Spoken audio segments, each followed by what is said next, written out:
Mi hija vino a verme con un moretón enorme en el brazo después de almorzar con su esposo. Le pregunté, ¿qué pasó? Ella forzó una sonrisa y dijo, solo me tropecé en la banqueta. De inmediato llamé a mi yerno. Él respondió, ¿y qué? Sí, la golpeé. ¿Qué piensa hacer usted? Colgué sin decir nada. Un rato después hice una sola llamada. A la mañana siguiente, fue él quien me llamó. ¿Quiere morirse o qué? Me alegra que estés aquí. Si estás viendo este video, dale like, suscríbete al canal y cuéntame en los comentarios desde dónde escuchas mi historia de venganza. Quiero saber hasta dónde ha llegado. El sol de la tarde caía de lado en Oaxaca, colándose por el viejo marco de madera de la tienda de artesanías, iluminando las madejas de estambre rojo, amarillo y azul brillante que había pasado toda la mañana arreglando con esmero. A mis 65 años de vida, ya estaba acostumbrada a esta luz, al olor a cera de abeja de los tapetes tejidos a mano, al pregón agudo de la vendedora de tamales en el mercado de afuera. Estaba doblando con cuidado una servilleta bordada cuando la silueta de Isabel, mi hija, se dibujó en el umbral. Isabel entró, sus hombros delgados temblando ligeramente, aunque intentaba forzar una sonrisa. Llevaba una blusa blanca de manga larga, de esas que nunca se ponía porque decía que le daban calor. Levanté la vista, a punto de preguntarle por qué venía tan temprano, pero me detuve en seco. Cuando Isabel dejó su bolsa de tela sobre la mesa, la manga se le subió sin querer, revelando un moretón oscuro y amoratado, como tinta derramada sobre la piel pálida de su muñeca. Se me encogió el corazón, como si alguien me lo estuviera apretando.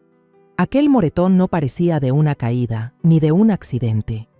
Estaba marcado a fondo, cruel, como la huella de la mano de alguien impresa en la carne de mi hija. ¿Qué pasa, mija?, pregunté, con la voz temblorosa, a pesar de que intentaba mantener la calma.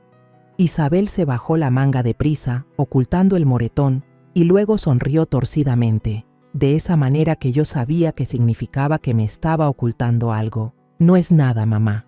Solo me tropecé en la banqueta. Su voz era suave, pero su mirada evitaba la mía. Quise insistir, quise tomarle la mano, levantarle la manga para ver si había más marcas, pero me quedé ahí, inmóvil. Algo dentro de mí me detuvo, como si temiera que, si preguntaba más, la verdad saldría a la luz, y yo no estaba lista para enfrentarla. En silencio, le acerqué una silla para que se sentara. «Siéntate, hija, te sirvo un agua de limón». Fui a la cocina, sosteniendo la jarra con el corazón hecho un nudo. Ella había sido mi mayor alegría, la hija con una sonrisa tan brillante como el sol de la mañana, que siempre me contaba sus grandes sueños de tener una familia feliz. Ahora estaba ahí sentada, delgada, callada, como una sombra de sí misma. Puse el vaso de agua de limón frente a Isabel, tratando de esbozar una sonrisa, pero mis ojos no se apartaban de su brazo, aunque ya estuviera cubierto. De repente, Santos, mi nieto de 8 años, entró corriendo a la tienda y se abrazó a mis piernas. «Abue, hoy la maestra dijo que mi dibujo fue el más bonito de la clase». El niño parloteaba, sus ojos claros brillando. Me agaché, le acaricié la cabeza y sentí que mi corazón se calentaba un poco con esa sonrisa inocente.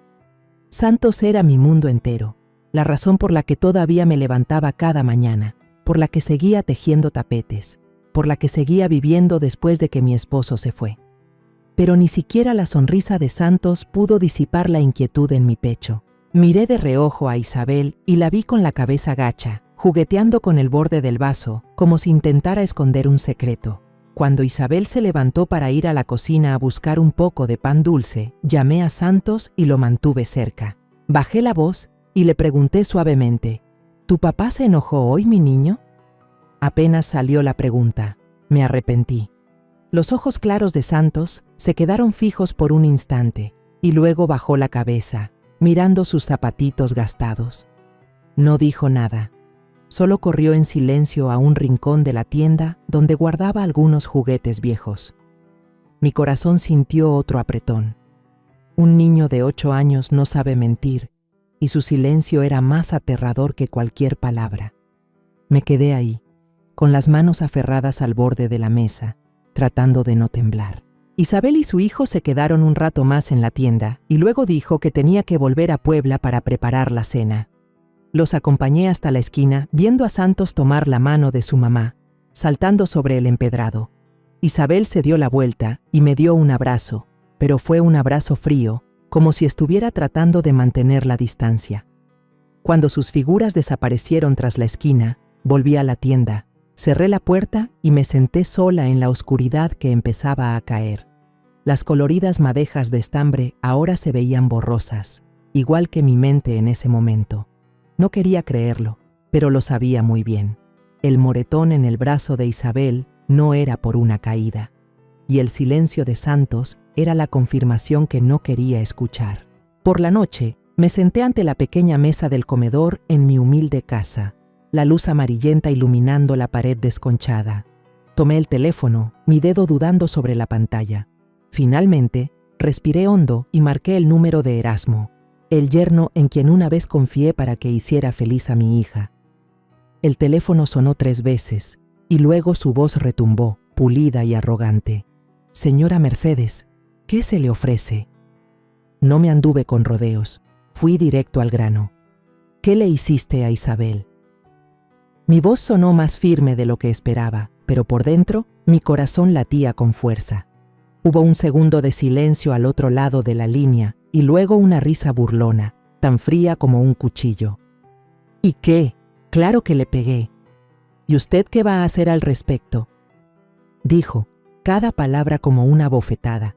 Quise gritarle, pero simplemente colgué, con la mano temblando de rabia. No quería que escuchara mi voz quebrarse. No quería que supiera lo débil que me sentía. Me levanté, salí de mi casa y fui a la de doña Tomasa, mi vecina y amiga de tantos años. Fingí que necesitaba pedirle un poco de harina de maíz, pero en realidad solo quería encontrar a alguien con quien compartir la angustia que me ahogaba. Apenas me vio, doña Tomasa me hizo pasar a su cocina con la mirada llena de preocupación. «Esta tarde vi a la niña Isabel llorando sola afuera de la puerta, doña Mercedes», susurró, con la voz tan temblorosa como la mía. La llamé para que entrara, pero solo negó con la cabeza y se fue. Sus palabras fueron como echar más leña al fuego que ardía en mi interior. Le di las gracias, tomé la bolsa de harina que me dio y volví a casa, cada paso pesando como si llevara piedras. En mi pequeña habitación, encendí una veladora frente al retrato de mi esposo, quien me había dejado hacía 10 años. Su foto en blanco y negro seguía ahí, en el pequeño altar, sus ojos amables como si me estuvieran mirando. «Juan, si estuvieras aquí, ¿qué harías?», susurré, mientras las lágrimas rodaban silenciosamente por mis mejillas. Recé, no por mí, sino por Isabel, por Santos y por mí misma, para tener la fuerza suficiente para enfrentar lo que viniera. La llama de la veladora parpadeaba, su débil luz iluminando su rostro, como si me respondiera con su silencio. A la mañana siguiente me levanté más temprano que de costumbre. El sol aún no había bañado la calle empedrada de Oaxaca, pero yo ya estaba frente al espejo, alisándome el cabello canoso, atándome con fuerza el rebozo alrededor de los hombros. Quería parecer fuerte, no por mí, sino por Isabel. Ella estaba de pie en un rincón de la habitación, con su blusa de manga larga, los ojos enrojecidos pero intentando sonreír.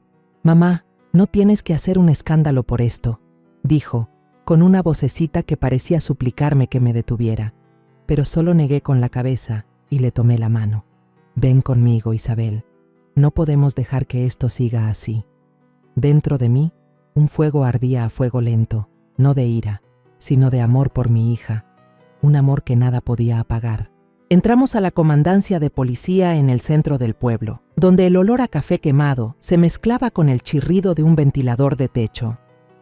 Isabel caminaba detrás de mí, con la cabeza gacha, los ojos fijos en el viejo suelo de baldosas, como si quisiera volverse invisible. La llevé directamente al escritorio del inspector Ramiro, un hombre que conocía desde que mi esposo vivía. En aquel entonces había venido a cenar a casa, reía y charlaba animadamente, e incluso elogió mi mole. Pero ahora, viendo la forma en que estaba sentado, con un pie sobre el escritorio, mirándonos como si fuéramos dos extrañas, supe que las cosas no serían fáciles. Inspector Ramiro, dije, tratando de mantener la voz firme.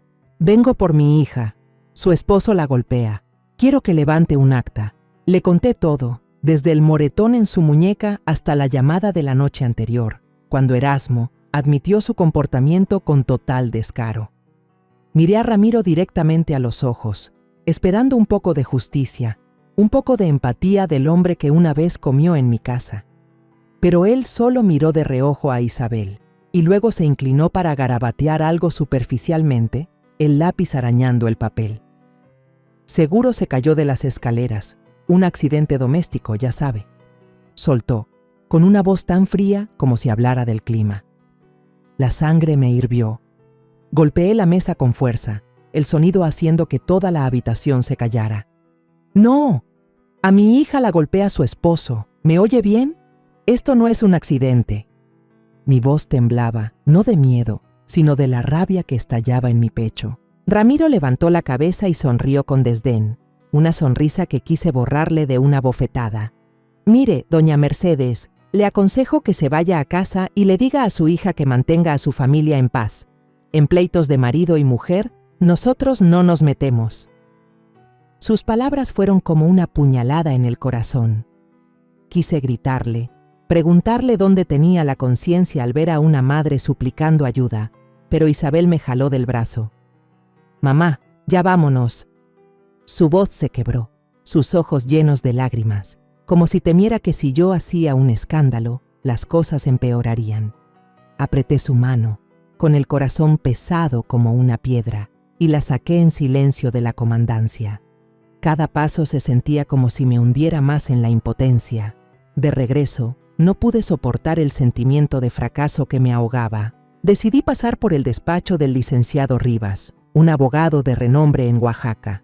Había oído decir que era astuto, que había ayudado a mucha gente a ganar casos importantes. Si la policía no podía ayudar, esperaba que la ley estuviera del lado de mi hija.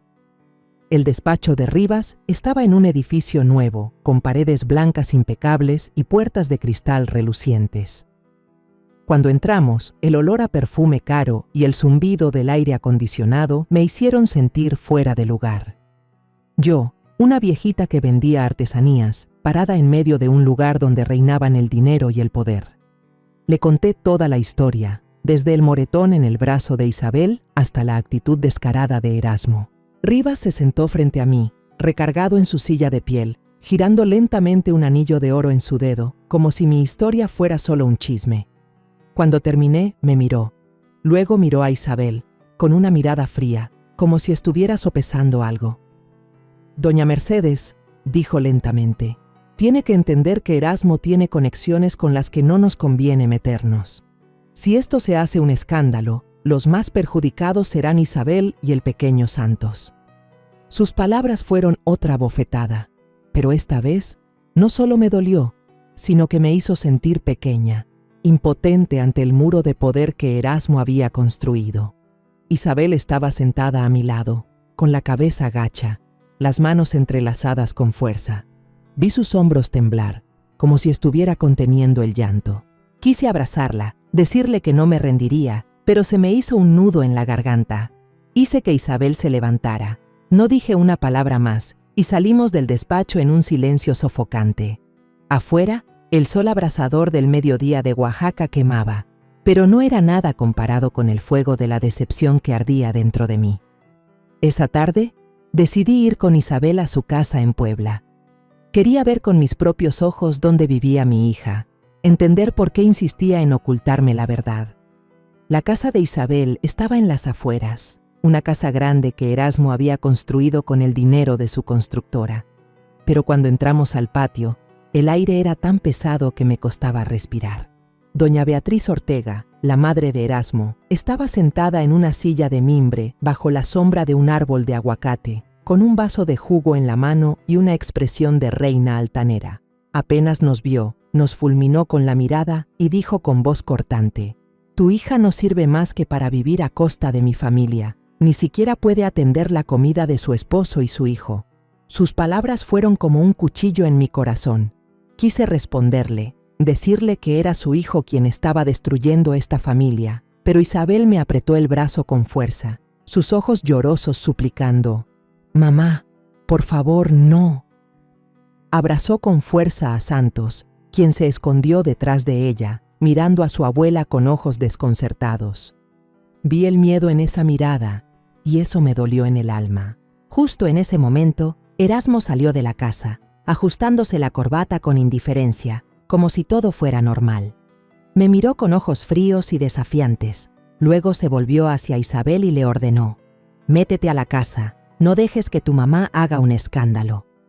Quise gritarle en la cara, preguntarle por qué trataba así a mi hija, pero la mirada suplicante de Isabel me detuvo. Me di la vuelta y me fui, mis pasos pesados sobre el camino de piedra. Detrás de mí, la voz de doña Beatriz todavía resonaba, llena de desprecio. Una vieja que vende trapos no va a venir a darle lecciones a la familia Ortega. Sus palabras fueron la última puñalada, cortando profundamente mi orgullo. Esa noche, regresé a mi pequeño cuarto en Oaxaca. Me senté frente al retrato de mi esposo, la llama de la veladora parpadeando sobre su rostro. «Juan, tú solías decir que la justicia siempre encuentra su camino», susurré, mientras las lágrimas rodaban por mis mejillas. Pero, ¿dónde está la justicia ahora? La policía no ayuda, los abogados nos dan la espalda. Nuestra hija está sufriendo y yo no puedo hacer nada. Apreté los puños, las uñas clavándose en mi piel. Sabía una cosa con certeza. La justicia que Isabel necesitaba nunca la encontraría en este sistema corrupto, donde el dinero y el poder de Erasmo lo eclipsaban todo. A la mañana siguiente, el sol temprano en Oaxaca era tan suave como siempre, pero mi corazón no lo estaba. Me paré frente a la tienda, reacomodando las madejas de estambre, tratando de mantener mis manos ocupadas para que mi mente no se hundiera en pensamientos oscuros. Isabel llegó temprano con Santos, quien venía saltando, abrazando un cuaderno de dibujo manchado. «Mamá, te encargo al niño un ratito. Voy al mercado en Puebla a comprar unas cosas», dijo Isabel, tratando de sonar normal, pero sus ojos me evitaban. Asentí, abracé a Santos y forcé una sonrisa. «Con cuidado, hija», le dije, aunque sabía perfectamente que no iba solo al mercado. Había algo en la forma en que Isabel bajaba la cabeza, en cómo se ponía la blusa de manga larga a pesar del calor, que me oprimía el corazón. Después de que Isabel se fue, llevé a Santos adentro de la tienda y lo senté en una esquina de la mesa con unos lápices de colores. Comencé a exhibir los tapetes recién tejidos en la entrada. El olor familiar a algodón y cera de abeja me calmó un poco. De repente, Santos corrió hacia mí, me jaló del brazo y dijo emocionado, «¡Abue! ¡Mira lo que dibujé!». Me mostró un dibujo garabateado de una casa, un árbol de aguacate y una mujer. Pero entonces, el mundo se detuvo. Justo en el brazo de la mujer del dibujo vi unas manchas negras. Le pregunté con voz temblorosa a Santos, «¿A quién dibujaste?». Santos sonrió inocentemente. «Dibujé a mi mamá. Tiene unas manchas moradas así por todo el cuerpo». Tomé el dibujo temblando. Me volví hacia Santos e intenté mantener la voz suave. «Santos, qué bonito dibujas. Pero dime, ¿a tu mamá le duele el brazo?». El niño me miró desconcertado. Sus ojos claros se oscurecieron de repente. No respondió, solo asintió muy levemente, jugueteando con un lápiz de color en la mano. Su silencio fue como una puñalada, más afilada que cualquier palabra. Abracé a Santos, atrayéndolo hacia mí, tratando de ocultar el temblor que recorría mi cuerpo. «Ven, vamos a que te prepare un agua de limón», le dije, solo para sacarlo de ese momento, para no derrumbarme frente a él. Fui a la cocina y tomé una botella de aceite de hierbas que yo misma preparaba desde que mi esposo vivía. Cada vez que Santos se caía, lo usaba para sobarlo, pero hoy, esa botella era para Isabel. Cuando regresó del mercado, la llevé a un rincón de la tienda donde la luz no era tan intensa. «Siéntate aquí, hija», le dije con voz temblorosa. Isabel me miró con los ojos llenos de preocupación, pero obedeció. Le subí suavemente la manga, aunque ella intentó resistirse. El moretón seguía ahí, no solo uno, más visible a la luz del día, como una acusación irrefutable. «Esto no es de una caída, Isabel», dije, con la voz entrecortada. «Dime la verdad, por favor». Isabel se bajó la manga rápidamente, con los ojos llorosos. «Mamá, te lo ruego, no hagas un escándalo», susurró con la voz quebrada. «Si hablo, me va a quitar a Santos. No puedo perderlo, mamá». Sus palabras fueron un golpe en el pecho.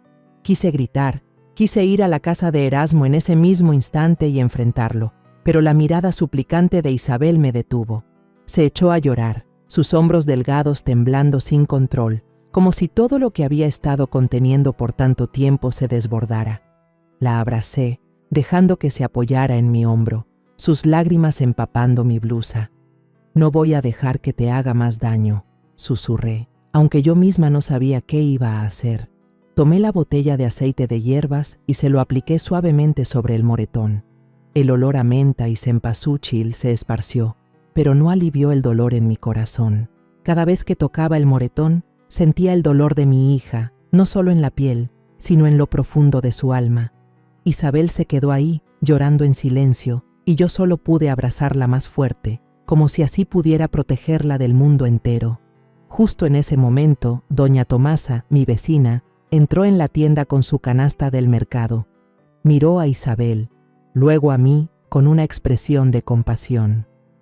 «Otra vez es por el tal Erasmo, ¿verdad?», preguntó en voz baja, como si temiera que alguien la escuchara. «Anoche los oí discutir muy fuerte, hasta del otro lado de la calle se escuchaba». Isabel bajó la cara rápidamente, se secó las lágrimas y se levantó diciendo deprisa: «Ya me tengo que ir, mamá». Prácticamente salió corriendo de la tienda, como si temiera enfrentar la verdad que doña Tomasa acababa de revelar. La acompañé hasta la esquina, viendo cómo su figura delgada se perdía, con el corazón en un puño. Quería detenerla, decirle que no volviera a esa casa, pero sabía que no me escucharía.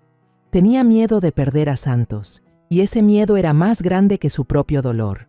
Esa noche, mientras ordenaba la tienda, acomodando los últimos tapetes, las luces cegadoras de un vehículo iluminaron el interior. Un rechinido de llantas, y reconocí de inmediato la familiar camioneta negra de Erasmo. No se bajó, solo bajó la ventanilla y me lanzó una mirada fría y desafiante. Sus ojos parecían decir: «No puedes hacerme nada». Luego aceleró. La camioneta desapareció a toda velocidad, dejando un fuerte olor a humo y una amenaza silenciosa. Me quedé paralizada en la puerta de la tienda, con las manos aferradas al borde de una mesa, sintiendo una rabia que nunca antes había experimentado. Me estaba recordando que todo seguía bajo su control, que yo, una vieja que vendía artesanías, no era nada frente a su poder. Después de ese día en la comandancia y en el despacho del abogado, sentí como si el mundo entero me hubiera dado la espalda. El inspector Ramiro con su sonrisa burlona, el abogado Rivas con su reluciente anillo de oro, todos estaban del lado de Erasmo, o más bien, del lado de su dinero y su poder. Me senté en mi tienda de artesanías, mirando las coloridas madejas de estambre con el corazón vacío. Había esperado que la ley protegiera a Isabel, pero ahora sabía que el camino formal se había cerrado, como una pesada puerta de hierro atrancada frente a mí. Esa mañana, decidí enfrentar a Erasmo yo misma. No le dije nada a Isabel. No quería preocuparla más. Me até mi rebozo azul oscuro, agarré mi bolsa de tela y tomé el primer autobús a Puebla. Durante todo el camino, miré por la ventana los campos de agave que pasaban, pero mi mente solo pensaba en Isabel, el moretón en su brazo, la mirada asustada de Santos. Me dije a mí misma que, aunque solo fuera una vieja que vendía artesanías, no dejaría que Erasmo siguiera pisoteando la dignidad de mi hija. El despacho de Erasmo estaba en el centro de Puebla, un edificio nuevo con cristales relucientes, como si presumiera la riqueza de su dueño. El letrero Ortega Construcciones brillaba bajo el sol, con letras doradas como una declaración de poder. Respiré hondo y empujé la puerta para entrar. Adentro, el aire frío del aire acondicionado me hizo estremecer. La secretaria, una joven con el pelo recogido en un moño alto, me miró con curiosidad. dije secamente. Soy la madre de Isabel. Quiero ver a Erasmo. Ella titubeó un momento, pero aún así me guió al segundo piso, como si supiera que no me iría fácilmente. La puerta del despacho se abrió y vi a Erasmo, recostado en su costosa silla de piel, con un pie sobre el escritorio de madera pulida. Se reía a carcajadas por teléfono, su voz resonando por toda la oficina. Al verme, le hizo una seña a la persona al otro lado de la línea para que esperara, y luego colgó, sin borrar la sonrisa de su rostro. «Señora Mercedes, qué sorpresa», dijo, con un tono meloso pero lleno de sarcasmo. «¿Qué la trae por aquí? ¿Quiere comprar un terreno para construir?». Soltó una carcajada, como si mi presencia fuera un chiste. Me paré erguida, mirándolo directamente a los ojos, tratando de que mi voz no temblara. «Golpeaste a Isabel. Vi los moretones. ¿Hasta cuándo vas a negar tu responsabilidad?». Mis palabras salieron claras y frías, pero por dentro me sentía como si estuviera frente a una bestia salvaje. Erasmo no respondió de inmediato. Se levantó, se sirvió tranquilamente un vaso de tequila de una botella sobre su escritorio y tomó un sorbo, sin apartar la vista de mí. «¿Y si lo admito, qué?», dijo, con un tono descarado. «¿Usted qué va a hacerme? Ramiro es mi gente. Rivas también. ¿Me cree, señora Mercedes? En este pueblo nadie se atreve a tocarme». Sus palabras fueron un golpe en el pecho. Apreté las manos, las uñas clavándose en mis palmas, intentando no temblar de rabia. «Estás destruyendo la familia de mi hija», dije, con la voz entrecortada, no por miedo, sino porque veía claramente mi impotencia frente a él. Erasmo se recostó en la silla, arqueando una ceja, con una sonrisa provocadora. «¿Familia?», dijo, alargando la palabra como si se burlara. «Esta familia la controlo yo. Isabel no es más que un adorno en la casa, y usted, una viejita que vende artesanías, ¿qué podría hacerme?». Esa frase fue como un cuchillo en mi orgullo. Quise gritar, agarrarlo por el cuello de la camisa y gritarle en la cara que Isabel era mi hija, un ser humano, no un objeto para que él maltratara. Pero me quedé ahí, con un nudo en la garganta, y solo pude decir una cosa, lenta pero firmemente. «Algún día vas a pagar por lo que has hecho, Erasmo». Soltó una carcajada que resonó en la habitación y luego golpeó la mesa como si estuviera viendo una comedia. «Estaré esperando, suegra», dijo, con la voz llena de sarcasmo. «A ver qué puede hacerme una vieja que vende recuerditos». Me di la vuelta y me fui, sintiendo su mirada despectiva clavada en mi espalda. Cada paso fuera de esa oficina se sentía un poco más pesado, como si cargara con el dolor de Isabel y mi propia impotencia. Al salir, el sol abrasador del mediodía de Puebla me quemaba la piel, pero no era nada comparado con el fuego de la ira y la decepción que ardía dentro de mí. Me paré en la banqueta, viendo a la gente pasar, los camiones llenos de mercancía, los vendedores ambulantes pregonando bajo la sombra de los árboles. Todo seguía su curso normal, como si nadie supiera que mi hija vivía en un infierno, que acababa de ser humillada por el mismo hombre que había destruido su felicidad. Al regresar del despacho de Erasmo, me sentí como si me hubieran drenado toda la energía. El viaje en autobús de Puebla a Oaxaca pareció más largo que nunca, cada vuelta de las ruedas hundiéndome más en la impotencia. Cuando abrí la puerta de mi casa, la pequeña habitación ya estaba en penumbras. Solo quedaba la débil luz de la veladora en el altar de mi esposo, Juan. Isabel y Santos dormían profundamente en el otro cuarto, la respiración acompasada del niño recordándome que todavía tenía una razón para luchar. Pero en ese momento, solo quería sentarme y dejar que el cansancio me consumiera. Arrastré la vieja silla de madera y me senté frente al retrato de Juan, mirando sus ojos amables en la foto en blanco y negro que ya se había vuelto amarillenta. Mercedes, en esta vida, a veces la justicia hay que tomarla con nuestras propias manos. Sus palabras de antaño resonaron en mi cabeza, tan claras como si estuviera sentado a mi lado. Abrí el viejo cajón de madera donde guardaba los recuerdos de Juan. Entre las cartas viejas y una foto familiar descolorida, encontré un trozo de papel amarillento con la letra casi borrada. Era el número de teléfono de Tácito Herrera, un viejo amigo de Juan, a quien él había ayudado a salir de un juicio injusto hacía más de 20 años. Tácito había sido policía, un hombre duro pero justo, y ahora tenía su propio despacho de abogados en Oaxaca. Tomé el papel, mis dedos temblorosos recorriendo los números. Hacía años que no hablaba con él, pero en mi corazón sabía que, si alguien podía ayudarme ahora, solo podía ser Tácito. El corazón me latía con fuerza mientras marcaba. El teléfono sonó 3 veces, cada timbrazo pareciendo una eternidad. Luego, una voz grave y ronca contestó. ¿Quién habla? Respiré hondo, tratando de que no se me quebrara la voz. Soy yo, Mercedes Ramírez, dije, de forma concisa pero firme. Mi hija está siendo maltratada por su esposo. Necesito su ayuda. Hubo un largo silencio, como si Tácito estuviera sopesando algo. Finalmente, habló, con un tono grave y serio. Sabe que esto no es fácil, pero si se atrevió a llamar, la escucharé. La veo en el café cerca del mercado de Oaxaca, mañana a las 8 de la mañana. Colgué, con la mano todavía temblando, pero con un peso menos en el alma, como si me hubiera quitado una carga de encima. Por primera vez en días, sentí un rayo de esperanza. Esa noche no pude dormir. El ladrido lejano de un perro, la música de banda a todo volumen de una cantina cercana, todo parecía agitar los pensamientos confusos en mi cabeza. Me senté en mi mesa de bordado, intentando terminar una servilleta, pero me pinché el dedo con la aguja y no sentí dolor. Cada puntada era un recordatorio de Isabel, del moretón oscuro en su brazo, de la mirada asustada de Santos. Pensé en Erasmo, en su risa burlona, llamándome una viejita que vende recuerditos. Él pensaba que era débil, impotente, pero no sabía lo fuerte que puede llegar a ser una madre cuando la acorralan. A la mañana siguiente me levanté temprano y llevé a Santos a la escuela. El niño me tomó de la mano, parloteando sobre el dibujo que había hecho el día anterior, pero yo solo sonreía, con el corazón apesadumbrado. Al volver a casa, le pedí a Isabel que se quedara a cargo de la tienda. Voy a comprar tela nueva, mentí. No quería que supiera lo que estaba a punto de hacer. Isabel asintió, pero su mirada estaba llena de preocupación, como si presintiera algo.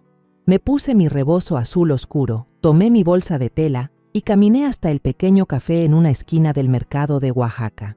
El olor a café tostado y pan recién horneado llenaba el aire, pero no tenía hambre. Solo quería ver a Tácito, quería oírle decir que todavía había una forma de salvar a mi hija.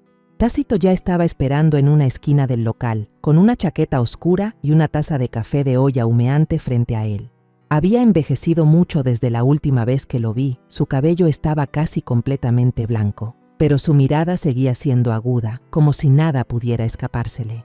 Al verme, asintió y me indicó que me sentara. «Cuéntemelo todo, Mercedes», dijo, con una voz grave pero cálida.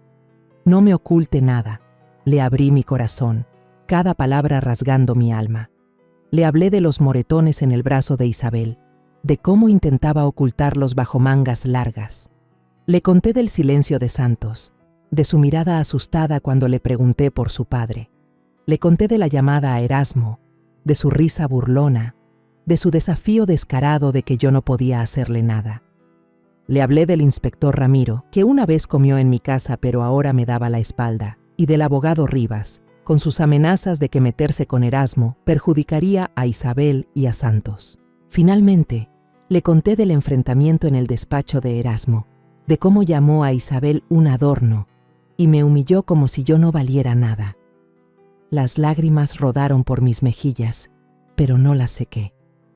Quería que Tácito viera mi dolor, mi desesperación. Tácito escuchó en silencio, asintiendo, girando la taza de café sobre la mesa. No me interrumpió, solo escuchó, con los ojos entrecerrados como si estuviera analizando cada detalle. Cuando terminé, me miró durante un largo rato y luego dijo con voz grave: «Le debo un favor a Juan. En aquel entonces, si no hubiera sido por él, lo habría perdido todo. Es hora de pagar esa deuda». Hizo una pausa. Su mirada se volvió más fría. «Pero este camino no será fácil, Mercedes. Erasmo no es solo un golpeador. Tiene dinero, poder y toda una red que lo protege. ¿Está lista?». No respondí de inmediato. Apreté la taza de café caliente entre mis manos, sintiendo cómo el calor se extendía por mis dedos fríos. Esa era mi respuesta. Una semana después de nuestro encuentro en el café, viví en un estado de tensión constante. Todas las mañanas abría la tienda, arreglaba las madejas de estambre, sonreía a los clientes, pero mi mente estaba en otro lugar. Esperaba a Tácito, esperaba una señal de que había encontrado una manera de sacar a Erasmo a la luz. Cada vez que sonaba el teléfono, el corazón me daba un vuelco, pensando que era él. Pero los días pasaban en silencio, y empecé a temer haber puesto mis esperanzas en algo imposible. Cada noche me sentaba frente al altar de Juan, encendía una veladora y le susurraba, pidiéndole fuerzas para continuar. «Juan, ¿estoy haciendo lo correcto?», preguntaba, pero solo la llama parpadeante me respondía. Entonces, una tarde, cuando la luz dorada se colaba por la puerta de la tienda, apareció Tácito. Entró con un viejo y grueso portafolio de cuero en la mano, su rostro más serio que de costumbre. «Mercedes, tenemos que hablar», dijo, con voz grave pero firme. Lo llevé a la pequeña trastienda, donde solía sentarme a bordar en mis noches de insomnio. Isabel estaba atendiendo el mostrador, riendo con un cliente, completamente ajena a todo. Cerré la puerta, con el corazón latiendo con fuerza, como si estuviera a punto de entrar en una batalla que no sabía si podría ganar. Tácito puso el portafolio sobre la mesa de madera, lo abrió y desplegó ante mí gruesos expedientes. Miré las páginas, los números, las firmas garabateadas y sentí que la cabeza me daba vueltas. Señaló cada documento, explicando lentamente. «Estas son copias de los contratos de construcción de la empresa de Erasmo. ¿Ve? Las cifras están descaradamente falsificadas, el precio de los materiales inflado al doble, al triple, para robar». Pasó a otro fajo de papeles, recibos bancarios con sellos rojos brillantes. «Esta es la prueba de que lava dinero a través de una fundación benéfica a nombre de su madre, la señora Beatriz. El dinero sucio pasa por ahí y luego vuelve a su bolsillo». Finalmente, me acercó un fajo de facturas, con una escritura a mano que me heló la sangre. «Garantía de protección, inspector Ramiro». Tomé cada papel, con las manos temblorosas. Esos números, esas firmas, esas notas eran como cuchillos, no solo cortando mi corazón, sino revelando la repugnante verdad sobre Erasmo. No era solo un hombre violento que golpeaba a su esposa, sino el centro de una pequeña y sucia red de corrupción. Tácito me miró con los ojos entrecerrados y bajó la voz. «Como ve, Mercedes, no solo le hace daño a Isabel, es parte de todo un sistema podrido. Para derribarlo tenemos que apuntar a todo el sistema». Asentí, pero se me hizo un nudo en la garganta y no pude hablar. Pensé en Isabel, en los moretones oscuros en su brazo, en la mirada asustada de Santos. Esos papeles no eran solo pruebas, eran una esperanza, la esperanza de poder sacar a mi hija del infierno que Erasmo había creado. Pero justo en ese momento, la voz de Isabel se escuchó desde el frente. «Mamá, un cliente quiere un tapete». El corazón me dio un brinco. Rápidamente junté los expedientes, los escondí debajo de la mesa y salí, forzando una sonrisa. Era una pareja de estadounidenses, rubios, con sonrisas radiantes, buscando recuerdos. Les mostré algunas servilletas bordadas. Les hablé de cada puntada, pero mi mente seguía en la trastienda, donde yacían los secretos de Erasmo. Cuando se fueron, con un tapete rojo brillante bajo el brazo, volví con Tácito, el corazón todavía latiéndome con fuerza por el miedo de que Isabel hubiera visto algo. No quería que supiera, no quería cargarla con más peso. Tácito se sentó, sacó un cigarro, lo encendió y le dio una larga calada. El humo flotaba en el aire, mezclándose con el olor a cera de abeja de los tapetes. «Voy a preparar una denuncia anónima», dijo lentamente. «Se enviará directamente a la Secretaría de Obras Públicas y a la de Hacienda. Pero para estar seguros, necesitamos un testigo de adentro, alguien que sepa exactamente lo que pasa en la empresa de Erasmo». Inmediatamente pensé en Carmen, la mejor amiga de Isabel, que trabajaba como contadora en Ortega Construcciones desde que se fundó la empresa. Carmen había venido a mi tienda, se había sentado a comer pan dulce y me había contado sobre sus tiempos difíciles. Si había alguien que se atrevería a enfrentarse a Erasmo, solo podía ser Carmen. «Carmen», dije con voz segura, «es la mejor amiga de Isabel, sabe mucho sobre su empresa». Tácito asintió. Sus ojos se iluminaron. Si ella acepta cooperar, tendremos otra flecha mortal, dijo con voz decidida. Pero usted tiene que convencerla, Mercedes. No es fácil. Puede que tenga miedo, que se niegue. Asentí, sabiendo que este camino no sería sencillo, pero no tenía otra opción. En ese momento, Santos entró corriendo desde la calle, levantando un dibujo a lápiz de colores. Sonreía radiante, su rostro iluminado como el sol de Oaxaca. «Abue, mira, dibujé nuestra casa», presumió con su voz clara. Me agaché y miré el dibujo. Una casita, una madre y un niño de la mano bajo la sombra de un árbol de aguacate. «No está mi papá», añadió Santos, con la inocencia de quien dice algo obvio. Se me hizo un nudo en la garganta, como si alguien me estuviera estrujando el corazón. Miré a Tácito y vi que me ponía una mano en el hombro, con una mirada resuelta. «Por eso mismo tiene que llegar hasta el final, Mercedes», dijo, con voz grave pero firme. «No solo por Isabel, sino por este niño». Abracé a Santos, sintiendo el calor de su pequeño cuerpo. Su dibujo no eran solo garabatos, era un recordatorio de por qué estaba luchando. Miré a Tácito, asentí, y dentro de mí un fuego se encendió, más fuerte que nunca. Erasmo podía pensar que lo controlaba todo, pero no sabía que yo había encontrado un aliado y que no me detendría hasta que pagara por lo que le había hecho a mi hija y a mi nieto. Una tarde, Tácito me citó en una pequeña taquería en Puebla, donde el olor a carne al pastor se mezclaba con el chisporroteo del carbón. Me senté frente a él, con las manos aferradas al borde de la gastada mesa de madera, tratando de no temblar. Tácito no habló mucho, solo puso sobre la mesa un sobre grueso de papel craft amarillento. «Estas son copias de los documentos que ya envié», dijo, con voz grave y segura. «El juego ha comenzado, Mercedes». Miré el sobre, el corazón latiéndome como si quisiera salirse del pecho. Afuera, las calles de Puebla seguían bulliciosas. Un vendedor ambulante pregonaba: «Tamales, lleven sus tamales calientitos». Su voz resonaba, pero yo solo escuchaba los latidos de mi corazón. Todo afuera seguía normal, pero yo sabía que se estaba formando una tormenta subterránea y que yo era quien la había provocado. No me atrevía a abrir el sobre en la taquería. Temía las miradas curiosas, temía que alguien me viera y le avisara a Erasmo. Guardé el sobre en mi bolsa de tela y lo abracé con fuerza durante todo el viaje en autobús de regreso a Oaxaca. Esa noche, en mi pequeño cuarto, cuando Isabel y Santos ya dormían, abrí el sobre a la luz parpadeante de una veladora.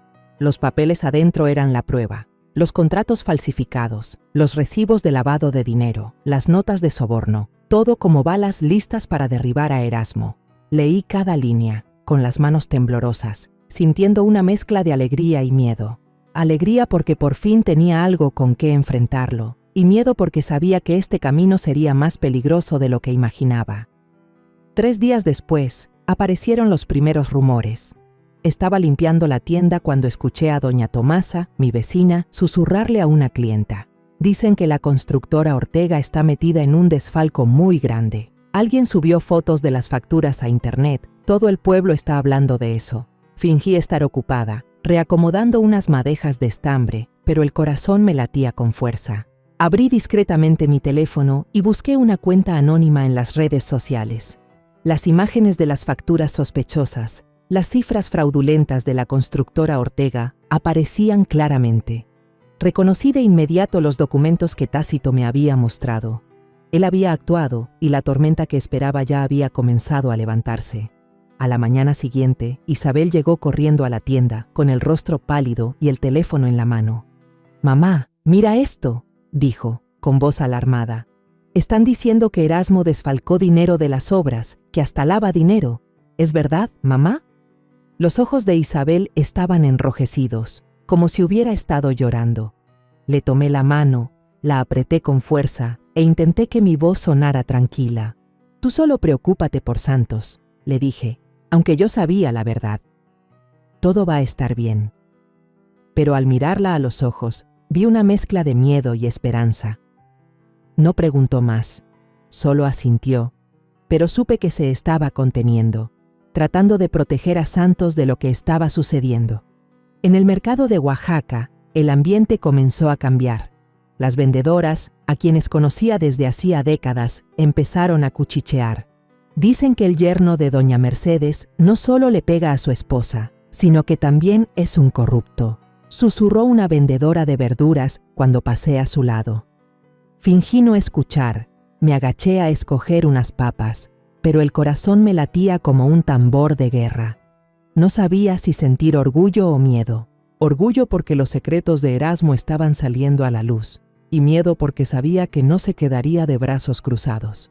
Buscaría vengarse, y temía que Isabel y Santos fueran quienes pagaran el precio.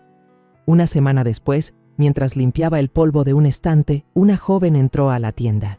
Llevaba una blusa blanca, el pelo recogido en un moño alto y un micrófono en la mano, seguida por un hombre con una cámara. «Señora Mercedes», dijo la joven, con una voz suave pero incisiva. «Soy Ana Sofía Méndez, reportera del canal de televisión de Puebla. Hay rumores de que su yerno comete violencia familiar. ¿Podría confirmarlo?». Miré a la joven y luego directamente a la lente de la cámara. Por un momento, quise contarlo todo, que Erasmo no solo golpeaba a mi hija, sino que era un corrupto, un destructor de familias. Pero entonces recordé a Isabel, su mirada suplicante, a Santos jugando en un rincón de la tienda. No dije nada, solo miré a la cámara unos segundos, asentí y me di la vuelta en silencio. Mi silencio, lo sabía, era una confesión. Esa noche me senté con Isabel y Santos en mi pequeño cuarto. El noticiero local pasaba en la vieja televisión, la voz del presentador resonando. La empresa Ortega enfrenta acusaciones de fraude financiero y violencia doméstica. La imagen de mi tienda apareció en la pantalla, junto con titulares sobre las acusaciones contra Erasmo. Isabel palideció. Abrazó con fuerza a Santos. Sus ojos se llenaron de lágrimas. «Mamá, ¿qué está pasando?», preguntó con la voz temblorosa. Suspiré y le puse una mano en el hombro. «No sé a dónde va a llegar todo esto», dije, aunque en mi corazón lo sabía muy bien. «Pero te prometo que voy a protegerlos a ti y a Santos». Esas palabras no eran solo una promesa para Isabel, sino para mí misma. Esa noche, el cielo de Oaxaca estaba pesado, sin una sola estrella. Acababa de doblar el último tapete, preparándome para cerrar la tienda, cuando las luces cegadoras de una camioneta cortaron la oscuridad, apuntando directamente a mi cara. El motor rugió como una amenaza, y reconocí de inmediato el familiar vehículo negro de Erasmo. El corazón me latió con fuerza, no de miedo, sino porque sabía que este momento llegaría tarde o temprano. Me paré erguida, con las manos aferradas al borde de una mesa de madera, tratando de no temblar. Después de los rumores, de los artículos sobre la constructora Ortega, sabía que no se quedaría tranquilo. Erasmo se bajó de la camioneta, con la camisa arrugada, el pelo revuelto y los ojos inyectados en sangre como una bestia acorralada. Golpeó la puerta con fuerza, el sonido resonando en el pequeño callejón, haciendo que algunos perros cercanos ladraran frenéticamente. «Usted está detrás de todo esto, ¿verdad, vieja?», gritó con la voz ronca y llena de rabia. «Todas esas noticias sucias, usted las provocó». Sus palabras eran como una puñalada, pero no me inmuté. Ya lo había enfrentado una vez en su oficina, y esta vez, frente a mi propia tienda, no dejaría que me viera débil. Antes de que pudiera responder, Isabel salió corriendo de la casa, con el rostro pálido y los ojos llenos de pánico. «Erasmo, no hagas un escándalo aquí», suplicó, con la voz temblorosa. «Santos está adentro». Vi el miedo en los ojos de mi hija, la forma en que se aferraba al marco de la puerta, como si intentara evitar que el mundo se derrumbara. Empujé suavemente a Isabel hacia adentro y le susurré: «Entra, hija, yo me encargo». Ella negó con la cabeza, las lágrimas rodando por sus mejillas, pero la miré con firmeza y finalmente retrocedió, abrazándose al marco de la puerta como si fuera su único apoyo. Salí y enfrenté a Erasmo. Estaba ahí, alto y arrogante, pero pude ver el pánico en sus ojos. Los rumores y los artículos lo habían hecho perder el control, y yo sabía que era el momento de ser más fuerte que nunca. Respiré hondo y dije con voz lenta pero firme: «No fui yo, Erasmo. Fue la justicia. Pensaste que podías tapar el sol con un dedo, pero la verdad siempre encuentra la manera de salir a la luz. Mis palabras salieron claras, como cada puntada que bordaba en mis tapetes, afiladas e irrevocables. Rugió y se acercó más, a solo un brazo de distancia. «¡Se va a arrepentir!», gritó con la voz temblando de ira. «Voy a hacer que pierda esta tienda, que pierda todo su honor en este pueblo». Su amenaza fue como un viento helado, pero me mantuve firme, sin retroceder. Pensé en Isabel, en los moretones en su brazo, en el dibujo de santos sin la figura de un padre. «Tú perdiste el honor hace mucho tiempo, Erasmo», dije, con una calma glacial. «Y yo solo soy una vieja que vende artesanías, pero no voy a permitir que sigas lastimando a mi hija». Los vecinos empezaron a asomarse por sus ventanas, las luces de las casas cercanas iluminando el callejón. Vi a algunos levantar sus teléfonos, grabando la escena.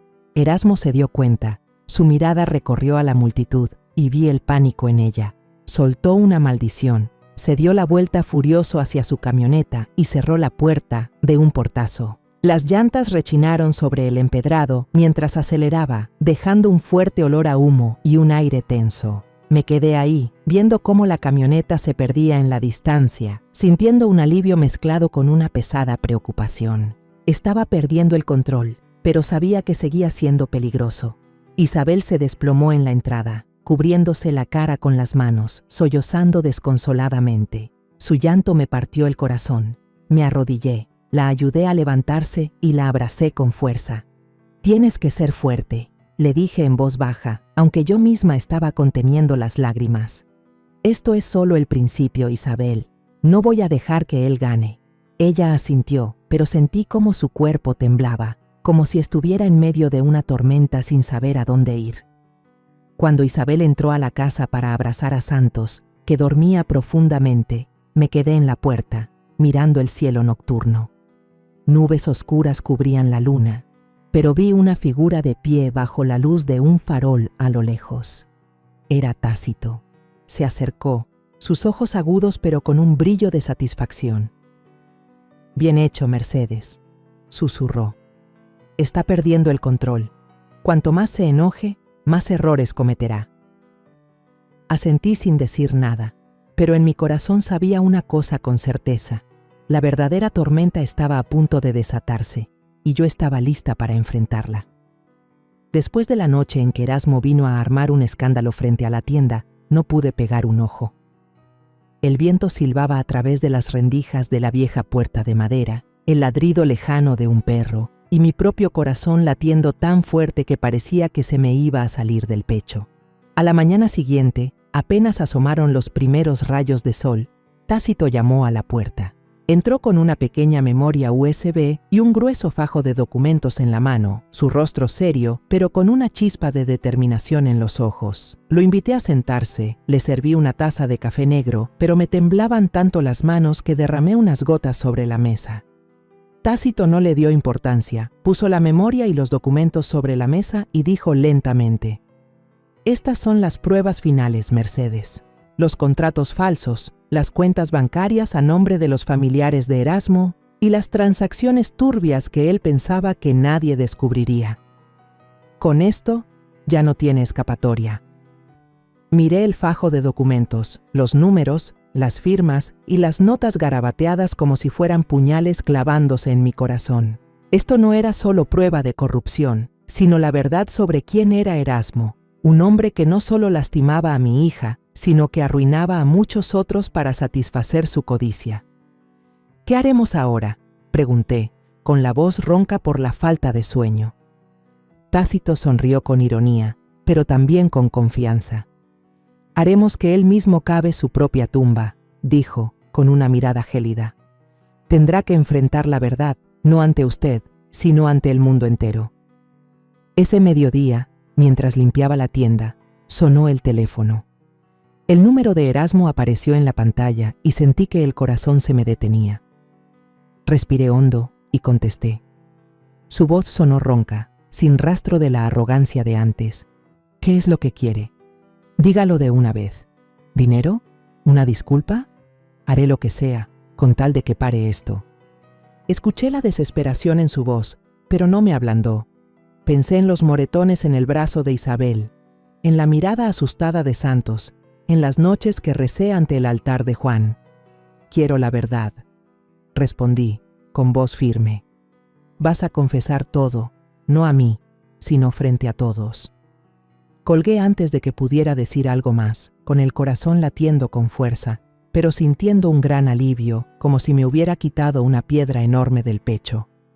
Esa noche, Tácito y yo nos reunimos con Ana Sofía Méndez, la reportera que había venido a mi tienda, en un pequeño bar en las afueras de Oaxaca. El lugar estaba casi vacío, solo se escuchaba una suave música de mariachi y olía a cerveza. Ana Sofía estaba sentada en una esquina, con el pelo recogido, una grabadora en la mano y una mirada entre curiosa y cautelosa. Le entregué todo el expediente que Tácito había preparado, cada página como una pieza de la verdad sobre Erasmo. Lo revisó, hojeando cada documento, y luego suspiró, diciendo en voz baja: «Si publico esto, todo el pueblo se va a sacudir, doña Mercedes. ¿Está segura de que quiere seguir adelante?». La miré directamente a los ojos, sin dudar. «He llegado demasiado lejos para detenerme», dije. «Mi hija merece ser libre, y esta verdad tiene que salir a la luz». A la mañana siguiente me desperté temprano, preparé café, pero no pude tomar ni un sorbo. Encendí la televisión y el canal de Puebla estaba transmitiendo un noticiero especial, en vivo. Erasmo Ortega estaba sentado en medio de una conferencia de prensa, con el rostro pálido, sudando por las sienes, su traje habitual ahora luciendo arrugado. Frente a docenas de cámaras, tomó un papel con manos temblorosas y leyó cada palabra de una declaración preparada. Su voz se quebraba, pero cada palabra era clara. Admitió haber maltratado a Isabel Ramírez. Admitió que la constructora Ortega tenía irregularidades financieras y fraude en licitaciones. Y finalmente, se disculpó públicamente con su familia y anunció la disolución de la empresa. Me senté en la tienda, frente al pequeño televisor, con las manos aferradas al borde de la mesa. La imagen de Erasmo en la pantalla era la de un hombre desnudo ante el mundo. No sentí satisfacción, solo una profunda tristeza. Él había sido el hombre en quien confié, el que pensé que le daría felicidad a Isabel. Ahora era solo una sombra de sí mismo, hundido por sus propios pecados. Los murmullos de los clientes en el mercado comenzaron a oírse desde afuera. Erasmo se vino abajo. ¿Quién iba a decir que era tan violento? Ahora lo perdió todo. Escuché, pero no respondí. Solo miré en silencio a Isabel, que estaba sentada a mi lado. Ella abrazaba con fuerza a Santos, las lágrimas rodando silenciosamente por sus mejillas. Santos miró a su mamá, confundido, y luego se volvió hacia mí y preguntó: «Abue, papá ya no va a volver, ¿verdad?». Atraí al niño hacia mí, no respondí, solo le acaricié la cabeza. Isabel susurró, con la voz entrecortada: por fin soy libre, mamá». Sus palabras fueron como un cuchillo, dolorosas y liberadoras a la vez. Abracé a Isabel, sintiendo cómo su cuerpo delgado temblaba entre mis brazos. «Te prometo que siempre estaré aquí», le dije con voz ronca. «Pase lo que pase, los protegeré a ti y a Santos». Unas semanas después del día en que Erasmo se vio obligado a confesar en televisión, la vida de Isabel y la mía comenzó a encontrar un poco de paz, aunque fuera tan frágil como la llama de una vela ante el viento. El tribunal resolvió el caso más rápido de lo que esperaba. Una mañana, Isabel y yo estábamos en la pequeña sala de audiencias de Oaxaca, donde la luz entraba por los altos ventanales, iluminando el viejo suelo de baldosas. La jueza, una mujer de rostro severo, declaró a Isabel divorciada y le otorgó la custodia total de Santos. Al escuchar esas palabras, Isabel me apretó la mano, las lágrimas rodando por sus mejillas, pero esta vez eran lágrimas de liberación. Abracé a mi hija, sintiendo cómo su cuerpo delgado temblaba entre mis brazos. «Mamá, no puedo creer que este día haya llegado», susurró Isabel, con la voz entrecortada. Solo la abracé con más fuerza, sin decir nada, porque en mi corazón la alegría se mezclaba con el dolor de los meses pasados. A Erasmo se le prohibió ejercer en el sector de la construcción, un duro golpe para el imperio del que una vez se enorgulleció. Todos sus bienes fueron congelados para la investigación, y escuché que tuvo que vender su gran casa en Puebla para pagar deudas. Su madre, doña Beatriz, que solía sentarse arrogantemente en su silla de mimbre para criticar a mi hija, se había ido del pueblo en silencio. Una tarde, doña Tomasa me contó que la habían visto en la terminal de autobuses, con una sola maleta vieja como equipaje, el rostro demacrado, sin rastro de su antiguo orgullo. No sentí satisfacción, solo una vaga tristeza. Ella había sido la madre del hombre en quien confié para proteger a Isabel, pero ahora también era solo parte de un pasado doloroso. El inspector Ramiro y el abogado Rivas tampoco escaparon de esta tormenta. La prensa informó que las autoridades federales habían abierto una investigación y las imágenes de ambos hombres siendo escoltados, con el rostro desencajado, aparecieron en todos los periódicos locales. Vi esas fotos en la tienda, cuando un cliente olvidó su periódico sobre una mesa. Ramiro, quien se había burlado cuando supliqué por justicia, ahora tenía la cabeza gacha y las muñecas esposadas. Rivas, con su reluciente anillo de oro, ahora parecía un hombre derrotado. No sonreí, no dije nada, solo doblé el periódico en silencio. La justicia, aunque tardía, finalmente había encontrado su camino. Con la ayuda silenciosa de Tácito, Isabel encontró un nuevo trabajo en una prestigiosa firma de contadores en Oaxaca. El día que recibió la carta de oferta, corrió a la tienda y me abrazó, con los ojos brillantes. «Mamá, me contrataron», dijo, con una voz llena de emoción, como si una parte de la antigua Isabel, la joven llena de sueños, estuviera regresando. La abracé, las lágrimas rodando por mis mejillas, pero esta vez eran de felicidad. «Me haces sentir muy orgullosa», le dije, aunque se me hizo un nudo en la garganta. Sabía que el camino por delante no sería fácil para Isabel, pero tenía un nuevo comienzo, una oportunidad para reconstruir su vida y la de Santos. Volví a mi vida tranquila en la tienda de artesanías. Cada mañana abría la puerta, arreglaba las madejas de estambre, tejía tapetes y conversaba con los clientes como antes. Pero ahora tenía a Santos a mi lado. El niño solía correr a la tienda después de la escuela, con sus dibujos garabateados y una sonrisa radiante. Una tarde, le enseñé a Santos a dar sus primeras puntadas en un pequeño trozo de tela. Sostenía la aguja con torpeza, las puntadas chuecas, pero se reía a carcajadas y decía: «Abue, cuando crezca voy a dibujar más colores en tus servilletas». Sus palabras inocentes fueron como una brisa fresca, disipando los días pesados. Le acaricié la cabeza y sonreí. «Si bordas más bonito que yo, te voy a dejar toda la tienda».